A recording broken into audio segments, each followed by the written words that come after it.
Assalamu alaikum everyone. Alhamdulillah. Today is Friday, so Juma Mubarak.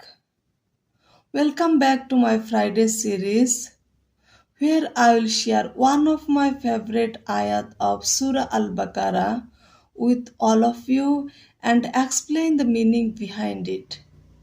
So today I will recite last ayat of Surah Al-Baqarah.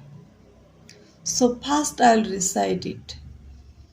أعوذ بالله من الشيطان الرجيم بسم الله الرحمن الرحيم لا يكلف الله نفسا إلا وسعها لها ما كسبت وعليها ما اكتسبت ربنا لا تؤاخذنا إن نسينا أو أخطأنا ربنا ولا تحمل علينا إصرا كما حملته على الذين من قبلنا ربنا ولا تحملنا ما لا طاقة لنا به واعف عنا واغفر لنا وارحمنا أنت مولانا فانصرنا على القوم الكافرين صدق الله العظيم.